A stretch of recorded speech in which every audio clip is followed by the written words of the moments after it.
The champagne glass felt cold against Nathan Foster's palm as he surveyed the lavish ballroom, wondering why he had agreed to attend his business partner's wedding when he could have been finalizing the acquisition of a shipping company that would expand his logistics empire even further. The string quartet played softly in the background as guests mingled, their laughter and conversations creating a symphony of celebration, one that Nathan felt strangely disconnected from despite being surrounded by people. That's when he noticed her. She sat alone at a table near the window, absently tracing the rim of her untouched wine glass. Unlike the other women who seemed to be competing for attention in their designer gowns and sparkling jewelry, she wore a simple navy blue dress that complemented her slender frame. Her chestnut hair was pulled back in an elegant twist, revealing a profile that Nathan found himself unable to look away from. As if sensing his gaze, she glanced up, and their eyes met briefly across the room. Nathan felt an unexpected jolt in his chest, something he hadn't experienced in years of business dealings and casual relationships. Before he could process this strange feeling, his host, James, clapped him on the shoulder. "Nathan, there you are, enjoying yourself." Nathan pulled his attention away from the mysterious woman. "Of course, congratulations again." "Thanks," James grinned. "Listen, there's someone I want you to meet, an investor who's interested in your shipping venture." Nathan nodded, but his eyes drifted back to the table by the window. The woman was gone. Throughout the evening, Nathan found himself scanning the crowd, looking for the woman in the navy dress. He made polite conversation with potential investors, exchanged pleasantries with other guests, but his mind kept wandering. Just as he was about to give up and make an early exit, he spotted her on the terrace, standing alone and gazing at the stars. Without giving himself time to reconsider, Nathan stepped outside. The cool evening air was a welcome respite from the stuffiness of the ballroom. "Beautiful night," he said, instantly regretting the banality of his opening line. She turned, her eyes widening slightly in recognition. "It is," she agreed, her voice softer than he had imagined. "I'm Nathan Foster," he offered, extending his hand. "Natalie Grant," she replied, her grip firm yet gentle. "You're James's business partner, aren't you? The shipping magnate." Nathan was surprised she knew who he was. Most people at these events either recognized him immediately due to his wealth and occasional appearances in business magazines, or they didn't know him at all. Her casual acknowledgement was refreshing. "Guilty as charged," he said with a small smile. "And you, how do you know the happy couple?" "I'm a childhood friend of the bride," Natalie explained. "We grew up together in Connecticut before I moved to New York." Nathan leaned against the stone balustrade. "And what keeps you occupied in New York, Natalie Grant?" "I'm a marine biologist," she said, a hint of pride coloring her voice. "I work primarily with conservation efforts along the East Coast." Nathan couldn't help but be intrigued. In his world of corporate acquisitions and profit margins, he rarely encountered people passionate about causes bigger than themselves. "That sounds fascinating," he said sincerely. "Much more meaningful than moving cargo containers across oceans." Natalie raised an eyebrow. "Don't sell yourself short, Mr. Foster. Efficient shipping is essential for global commerce. Without it, many regions would be cut off from vital resources." Her perspective caught him off guard. Most people either envied his wealth or criticized his industry for its environmental impact. Her balanced view was unexpected.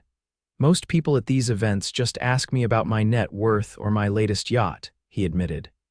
"Well, I don't care much about yachts," Natalie said with a slight smile. "Unless they're being used for research purposes." They fell into an easy conversation, discussing everything from marine conservation to favorite books. Nathan was surprised by how quickly time passed. For once, he wasn't thinking about business deals or investment opportunities. He was simply enjoying the moment. "Would you like to dance?" He found himself asking as the music drifted out onto the terrace. Natalie hesitated. "I'm not much of a dancer." "Neither am I," Nathan confessed. "We can be terrible together." Her laughter was warm and genuine, sending an unexpected wave of pleasure through him. She nodded, and he led her back inside.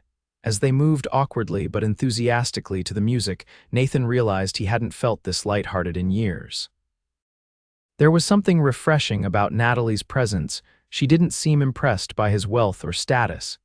Yet she engaged with him as a person rather than a financial portfolio. When the music slowed, Nathan tentatively placed his hand on her waist. She stepped closer, and the subtle scent of her perfume, something floral and understated, enveloped him. "So, tell me," Natalie said, looking up at him with curious eyes, "what does a shipping magnate do when he's not at weddings or closing business deals?" Nathan considered the question. The truth was, his life had become a monotonous cycle of work, brief social appearances, and solitary evenings in his penthouse. "I'm embarrassed to admit that work consumes most of my time," he said honestly. "No hobbies, no secret passions," he thought for a moment. "I collect first-edition books, and I sail, though not as often as I'd like." "Sailing," Natalie's eyes lit up. "Now that's something I can appreciate. There's nothing quite like being on the water."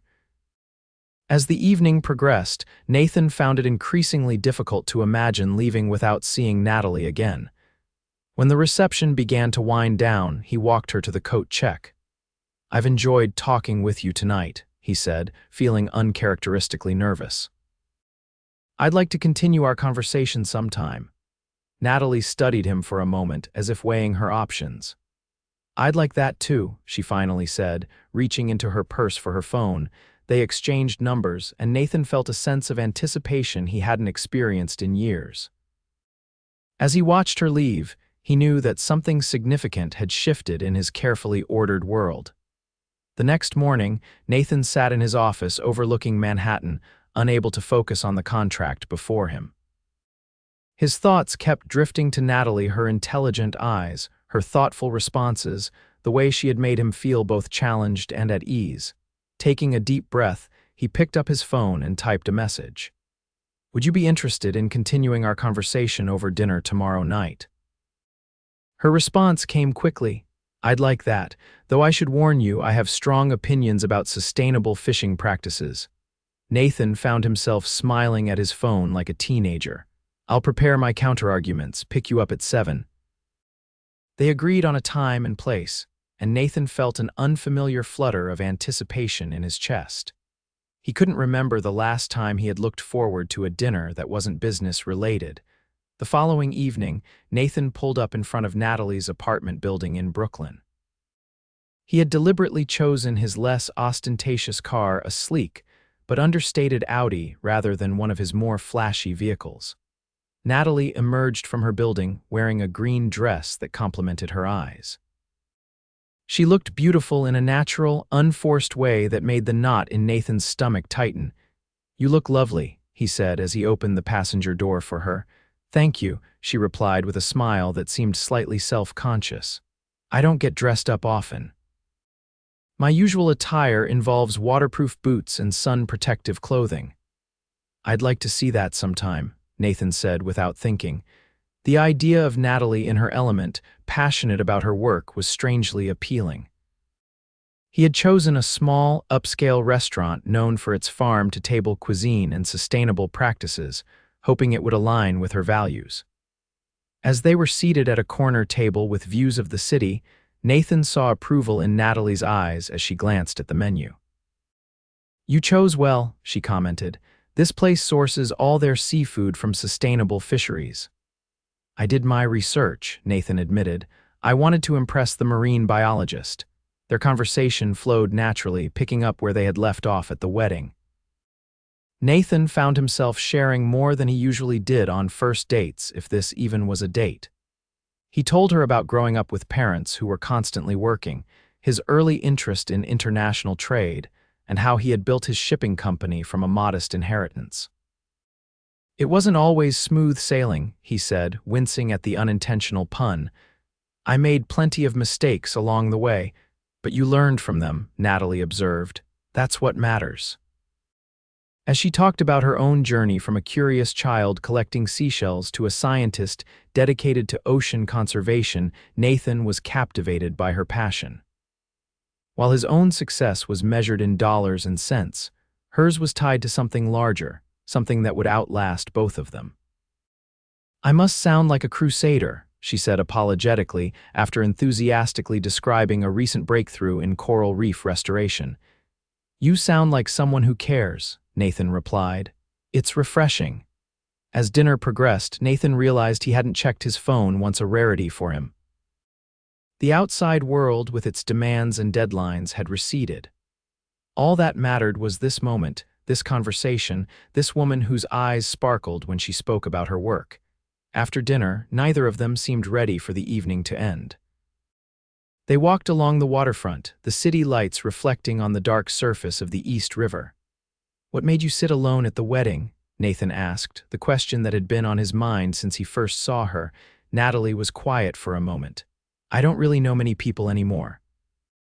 Emma, the bride, and I have been friends forever, but I've been away for field research so much that I've lost touch with our mutual friends. She shrugged. Plus, I'm not great at small talk. I noticed, Nathan said with a smile. You skipped right past it to challenging my entire business model. Natalie laughed, the sound carrying in the night air. I did, didn't I? Sorry about that. Don't be. It's one of the things I like about you. Their eyes met, and Nathan felt that same jolt he had experienced at the wedding. Without overthinking, he leaned down and kissed her softly. Her lips were warm and responsive, and when they pulled apart, the look in her eyes mirrored his own sense of surprise and pleasure. I didn't plan that, he admitted. Neither did I, she said, a smile playing at the corners of her mouth. But I'm glad it happened. As Nathan drove her home, a comfortable silence settled between them. When they reached her building, he walked her to the door. I'd like to see you again, he said. I'd like that too, Natalie replied.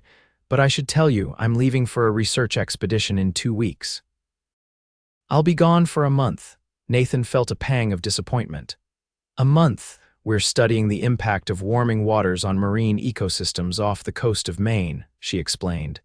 It's an important project, Nathan nodded, admiring her commitment even as he regretted the timing. Then we'll have to make the most of the next 2 weeks, he said. Over the following days, Nathan reorganized his schedule to carve out time with Natalie. They explored the city together, visiting museums, walking through parks, and discovering small restaurants that neither had tried before. Nathan found himself seeing New York through fresh eyes, appreciating details he had long overlooked in his busy life. On their 4th date, he took her sailing on his modest yacht, a 40-foot vessel that he kept for personal use rather than show. As they navigated the waters around Long Island, Natalie's expertise and comfort on the water impressed him. You're a natural sailor, he remarked as she adjusted the sails with practiced ease. My father taught me when I was young, she explained. Before he passed away, we spent every summer on a boat much smaller than this one. I'm sorry about your father, Nathan said softly. Natalie's expression was wistful. He's the reason I became a marine biologist. He loved the ocean, respected it, taught me to do the same. As they anchored in a quiet cove for lunch, Nathan found himself sharing more about his own family. My parents are still alive, but we're not close, he admitted. They never understood why I wasn't satisfied with just inheriting the family business. They wanted me to maintain the status quo, but I saw potential for growth, for change. And now you've built something impressive, Natalie said, her gaze direct. But at what cost? The question caught him off guard. What do you mean, you work constantly? You said yourself you don't have time for hobbies, for relationships. She gestured around them. When was the last time you took this boat out before today? Nathan couldn't remember. It's been a while, he admitted. Life is about balance, Nathan. The ocean teaches us that.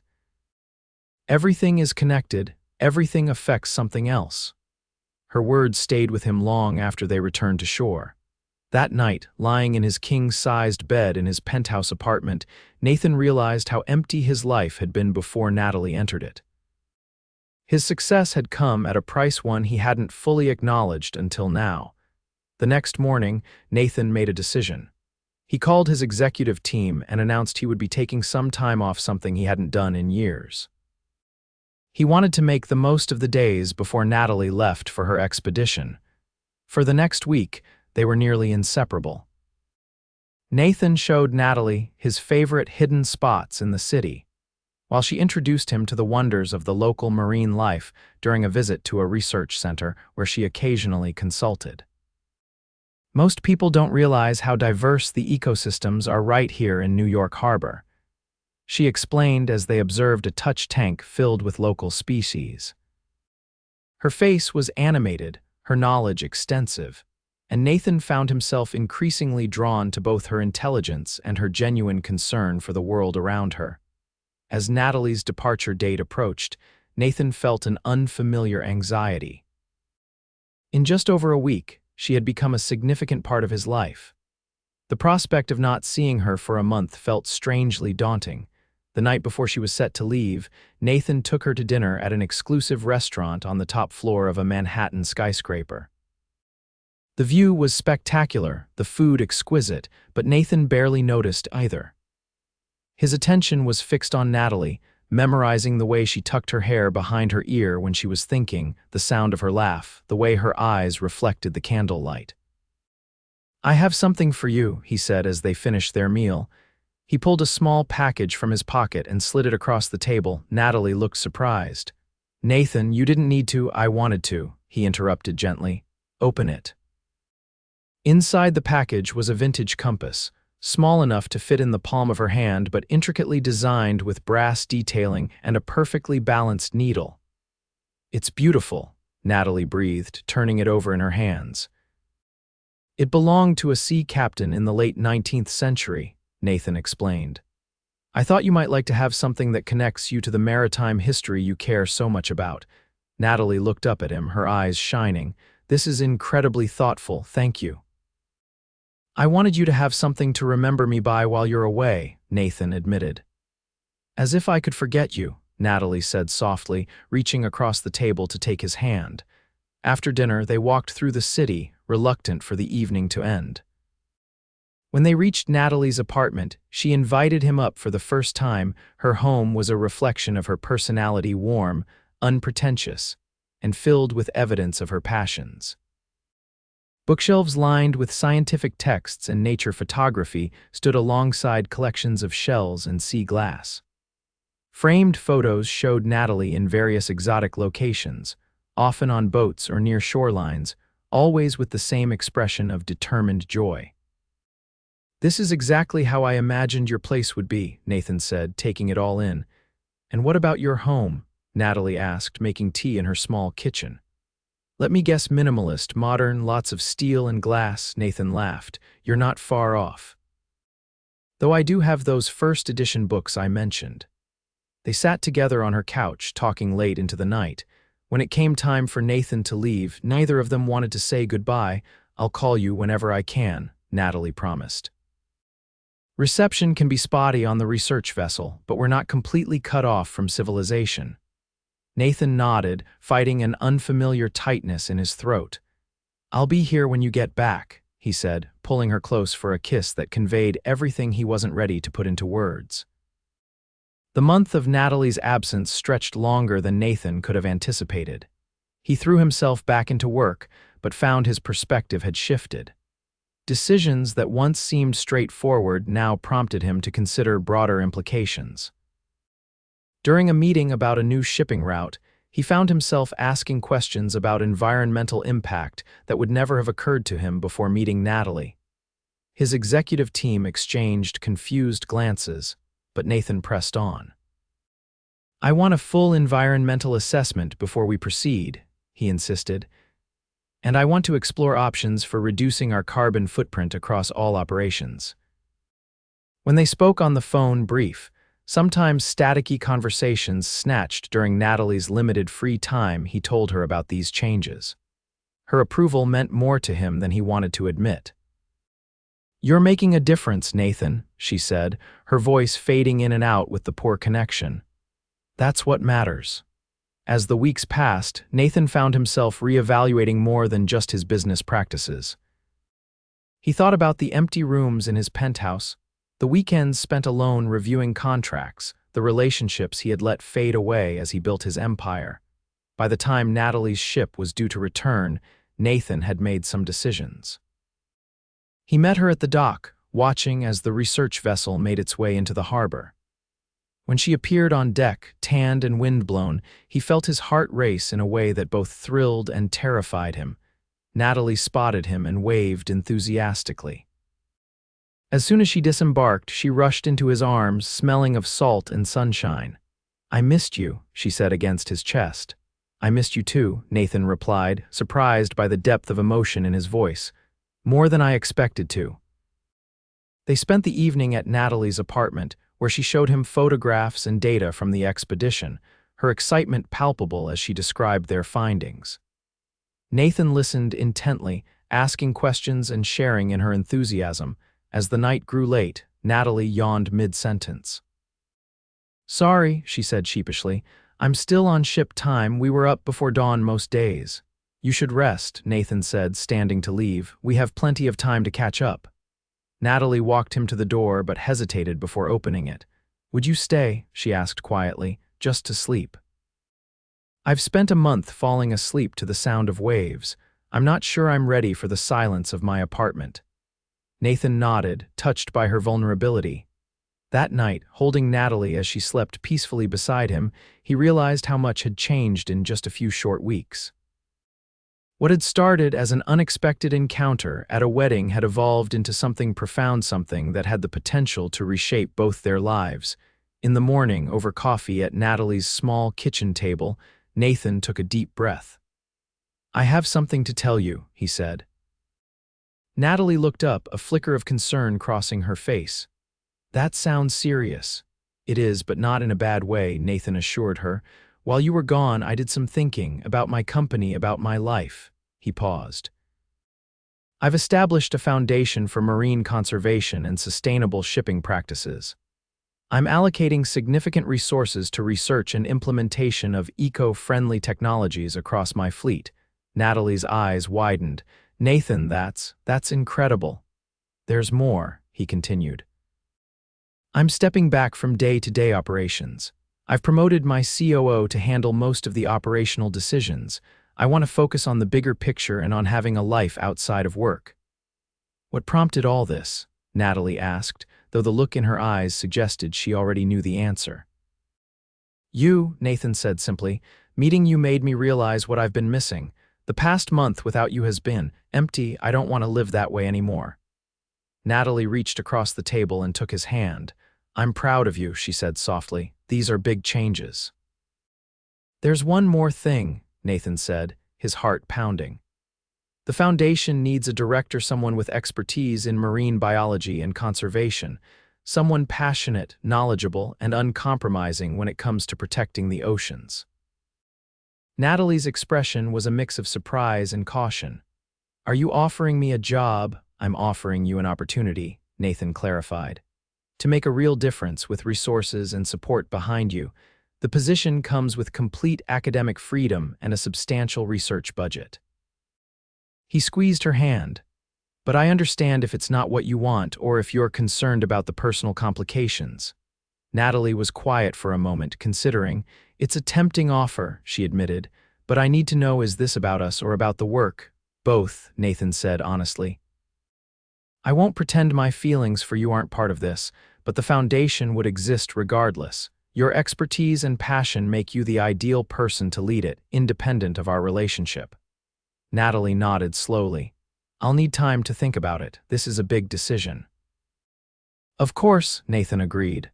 "Take all the time you need." In the weeks that followed, their relationship deepened. Nathan showed Natalie plans for the foundation, introduced her to environmental experts he had consulted, and demonstrated his genuine commitment to making a difference. Meanwhile, Natalie consulted with colleagues and mentors about the professional opportunity, ensuring it was something she could pursue with integrity. 2 months after her return from the expedition, Natalie accepted the position as director of the Foster Marine Conservation Foundation. Her first act was to establish a comprehensive research program focused on the impact of shipping lanes on marine mammal migration patterns, a direct challenge to some of Nathan's company's operations. "You're not making this easy for me," Nathan remarked when she presented the research proposal. "That's not my job," Natalie replied with a smile.